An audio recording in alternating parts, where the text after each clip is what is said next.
I also wanted to show off my new cow.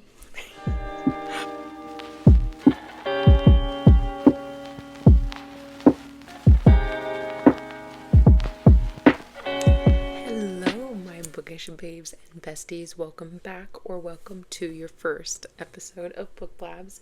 I'm Nat and I love to blab all things books. Today it is Tuesday, March 3rd, so happy March. We made it, you guys. We're in the third month of the year. February kind of flew for me. February was insane with busyness. I'm gonna take these off just because there's a glare that's bothering me. But anyways, yeah, since February has sadly ended, the month of love, today's video will be my February reading wrap up. Before I get into the intricate details, I know we all care about the stats. Well, at least I do. So I did the math, I did the thinking. Here we go. In February, I read 9 books. I read 3 fantasy, 3 romance, 2 literary fiction, and 1 nonfiction. Like, 1 nonfiction? Okay. Normally I read 0 nonfiction, so I'm gonna give myself a pat on the back for that one. Anyways, and out of those 9 books, I had a really, really great reading month because my average star rating was 4.36. Oh, perfect. Hello. So I had a great reading month.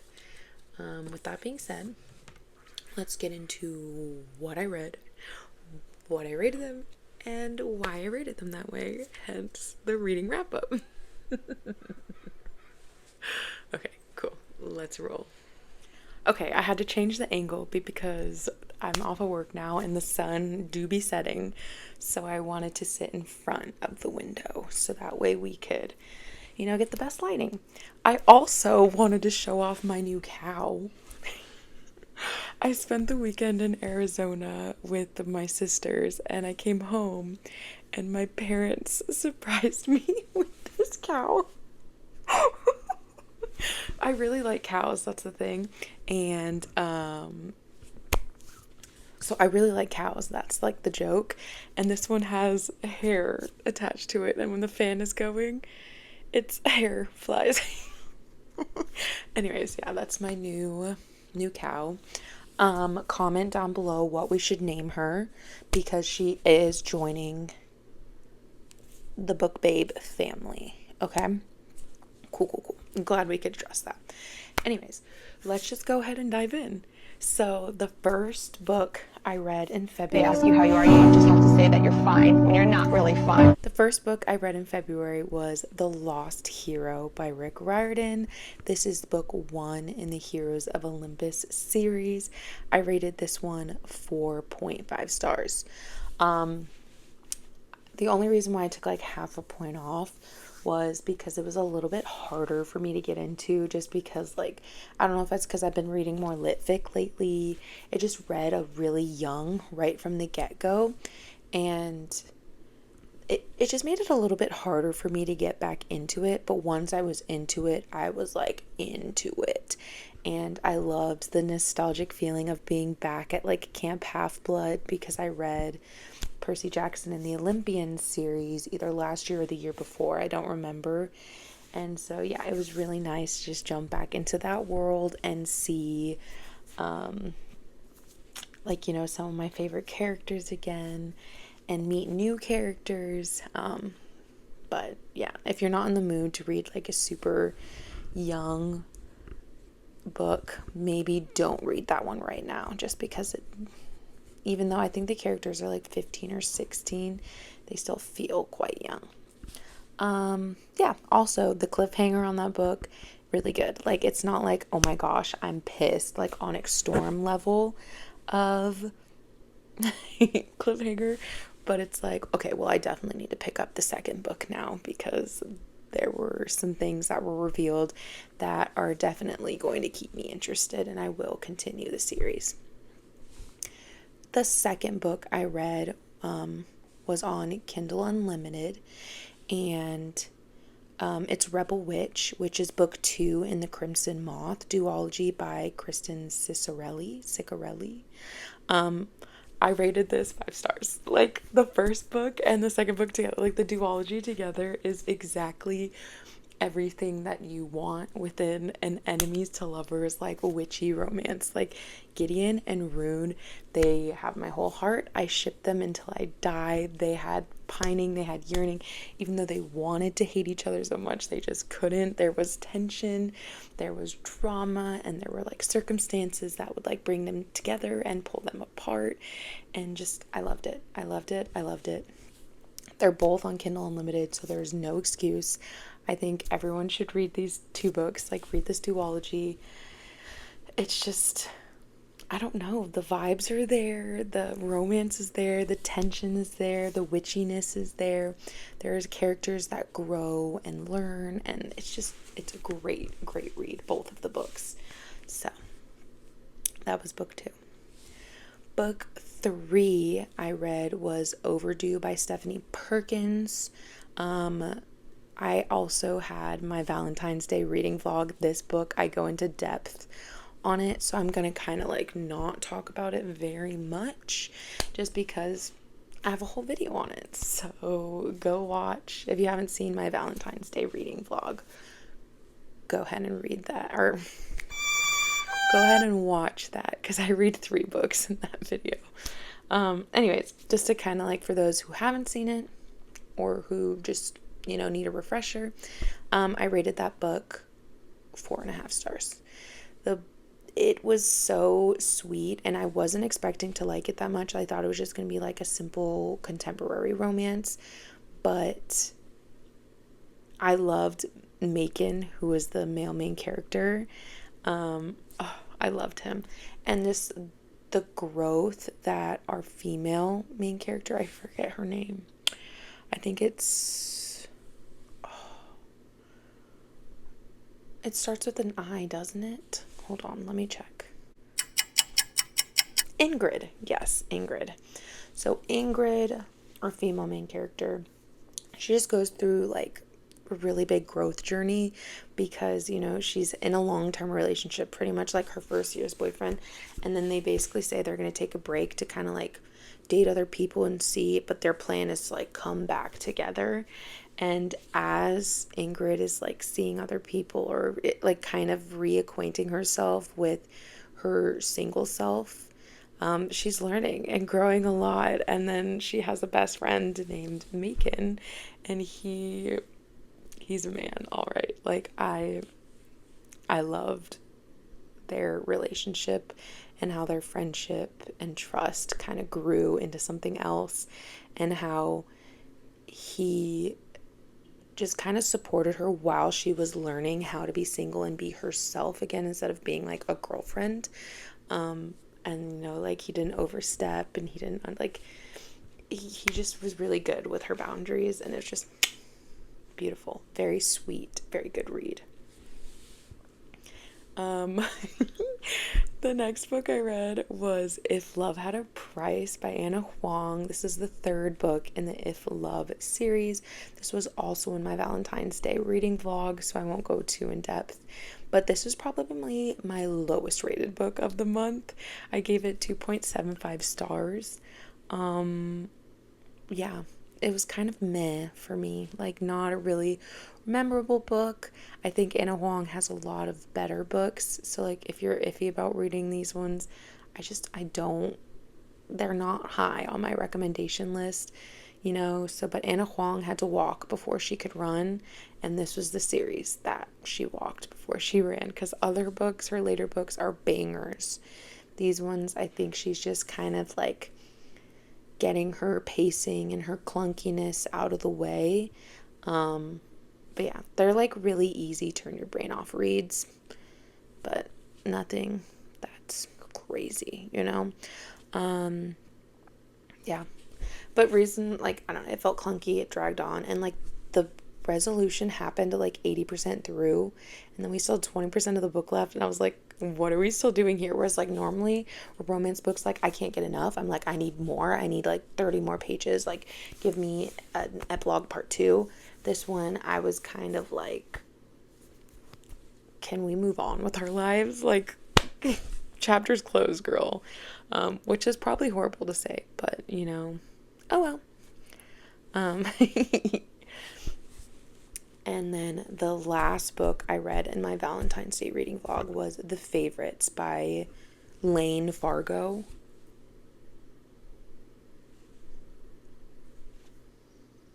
I rated this book 4.5 stars. This book was so good, and I honestly wasn't expecting to love it this much. Like, it's about ice skating, and it's like, if you've ever read Daisy Jones and the Six, where it's kind of like after the fact and it's like interview style. So the audiobook is great. I recommend the audiobook for this book so hard because there's different voice actors for each of the different characters, but it's like documentary style. So it's like you get like snippets of interviews, you get snippets of like news articles, you get snippets of like actual conversations of like the person recounting something. Like you get a bunch of different media or mediums within this book, and it's about these two people in the ice skating world that like, they were famous for being like so messy and so all over the place, but like everybody was obsessed with them. And this book just felt so real because it was toxic, it was messy, it was like reality TV but like in a book. And I don't know what it says about me that like I literally, it was like potato chips, like I kept eating it. I could not put this book down. I wanted to know what happened, and I loved how there was the actual recounting from the female main character, and then there were the news sources and like how twisted the media got it. And so you get that balance of like what actually happened versus what they said happened. Yeah, it was great. It was so good. And then at the very end, there were, we didn't really get the male main character's point of view at all. At the very end, we got letters that he wrote all throughout this whole time period. And let's just say I ate those up. Like, it was so good. It was so good. But yeah, if I didn't say that, 4.5 stars. It kind of crushed me a little, but it didn't absolutely destroy me. So, highly recommend that one. Very, very good. Next, I read Love on the Brain by Ali Hazelwood. I have I have a reading vlog on this one too, because it's for my book, one of my book club books of the month.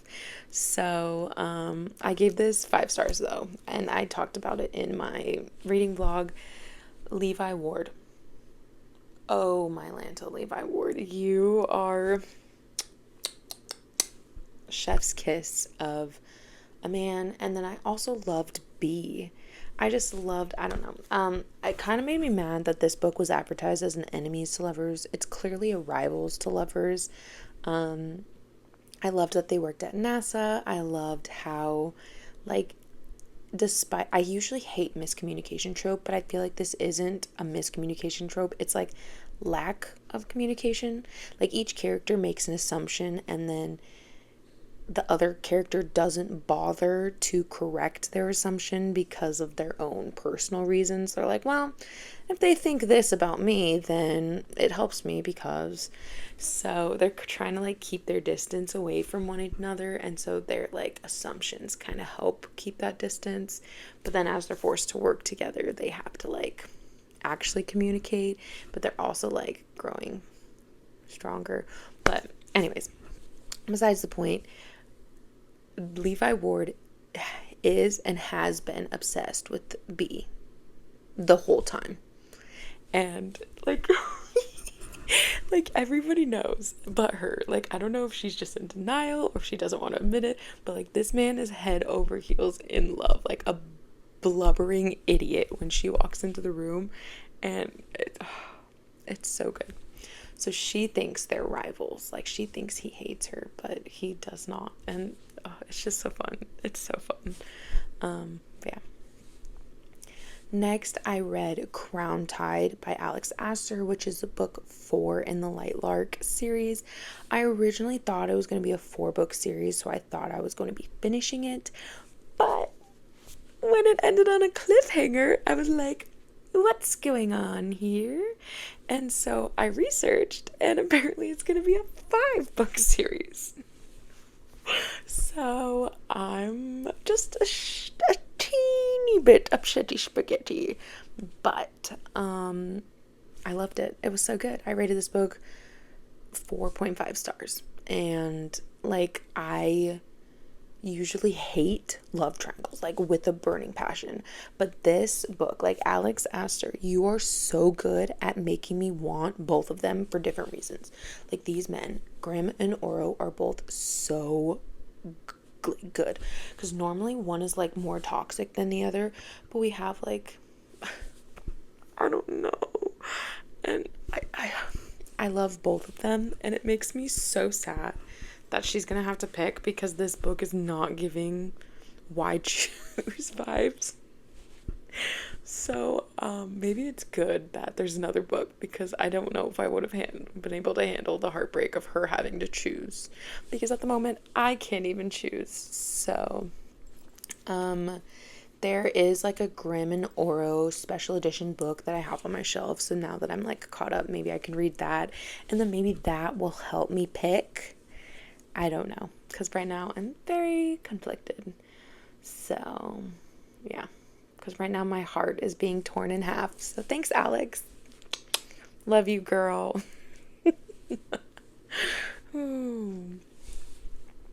My next book I read was probably my favorite of the month. Bruh. I've had my stack of books just sitting here, and I have been too lazy to pull them up. So now I can go back in and edit all of those pictures in so you know which book I'm talking about. But I had them sitting next to me, but I forgot. Anyways, back to regularly scheduled programming. My favorite book of the month was My Friends by Frederick Backman, and I have a reading vlog on this. I went into depth just how amazing this book is. I gave it 5 stars. Like, this is a contender, potentially, depending on how the rest of my reading year goes, of being one of my favorite books of the year. And I know it's February, or it was February, so I know that's a bold statement, because Girly Pop, you've got 10 more months of reading, but like, I feel so strongly about this book. It's so good. And like, normally on Goodreads, I'll write like a few sentences, if not like a couple words, just to kind of be like, I liked it, I didn't like it. I wrote paragraphs for my review on this. So shameless plug, go follow me on Goodreads if you want to see those paragraph review, because I do kind of update as I'm going. So you'll get live updates of my reading journey throughout the month if you follow me on there. You can also follow me on Fable and Pagebound, because I update on there too. Hashtag shameless plug. But yeah, this book, to kind of like not regurgitate what I said in my reading vlog, is just like the way that Frederick Backman captures like the complexity of the human experience so well in like such a short amount of time. Like, because I feel like this book isn't that long, but you go through all the emotions. Like, you're laughing, but you're also crying, and you're grieving, but you're celebrating, and you're reminiscing, but you're also like angry, and like there's just so many things that are going on, but like it's beautiful. Like, it's so beautiful that you're laughing and you're crying at the same time. And he gives you these like really heavy, dark, like philosophical and like reflective topics that make you really step back and just think. But then the next moment, he's making you laugh your ass off talking about like poop tornadoes. Like, it's just so bizarre, but it's so perfect. And I did not think I was going to care about a piece of art, but I did. And I loved how this man got me to look at a piece of art, because like he describes it, so someone I think like painted what they thought it looked like. And so my friend Lexi and I were talking about it, and not only was I analyzing like the themes in the book, I then applied and used critical thinking to like at the painting, and I was like, well, the painting could mean this, this, and this, and this, and you just apply all these concepts. And I was like, I feel like I'm an English major again, which some people that might be their worst nightmare, but for me, like having a book that inspires you to actually want to discuss it and critically think and like delve in to the themes and the topics and just really reflect and sit in that reflection is beautiful. I loved it so, so, so much. I really, out of all of the books in this video, if you're going to have one takeaway, I want you to have this one. I know literary fiction can seem scary sometimes, but I promise this book, like, you will be laughing, like, you will be entertained. Get the audiobook if you're that nervous, but I promise you, even if you're just reading it, you will be entertained. I already recommended this book to several people, one of the attorneys that I work for included, so love it. Last but not least, I don't remember where I put it. Pause.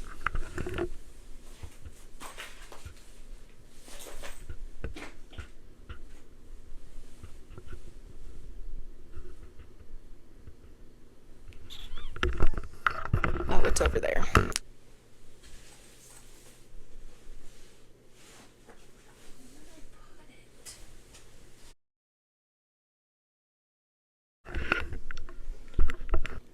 Okay.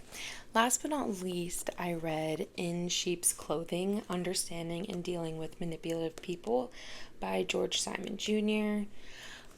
This is a really short book, and it's the first and maybe only nonfiction I'll read this year.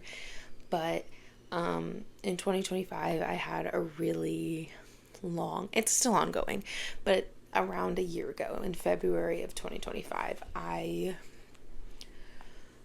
had a very major life disruption happen, and ever since then I've been working really hard to heal and go on a journey of growth and setting boundaries, and even with like close loved ones. And so one of the things that I knew from my healing journey is that knowledge was power. And I unfortunately do have a very manipulative person in my life, or I did. And I never want to be a victim ever again. And so I read this book, and it was actually very helpful. It was very eye-opening. This book, I rated it 3.5 stars just because, like, it's nothing crazy, but I recommend it to everyone. It's a good book because it helps you with, they call it aggressive personalities or covert aggressive personalities. And those covert aggressive personalities are going to be your wolves in sheep's clothing. People who seem very innocent and kind, but have very bad intentions underneath, those manipulators. It can help you with relationships with your partner. It can help you with relationships with your coworkers, your bosses, other things like that. Just anyone in your life. It gives you like kind of, I think they're called vignettes of certain situations. And then he goes to expand of like different ways that a manipulator can manipulate you and different tactics they use. He goes to explain like how you can prevent it, because at the end of the day, like, you can't make them change. You have to just change the way that you react. And so that way, because they're not changing, so you have to change yourself in order to change the outcome. And it's cool. It's really good. I thought it was going to be really hard to read, but it's really quick. I read it in like a night and a morning, because I got a little tired because I was reading it before bed. So I went to bed. I woke up the next morning and just finished it. Very easy. Super. I feel like if you were dedicated enough and it wasn't late at night, you could just read it in one sitting. But yeah. Okay. Anyways, that brings this video to an end. Let me know what books you read this month. You can hit me up, follow me on Goodreads or any of my socials. That will all be linked below. Yeah. Based on how I rated books, if you have any recommendations for me, please let me know. Please. I'm going to restart this again. Please help me think of a name for my dear cow over here. She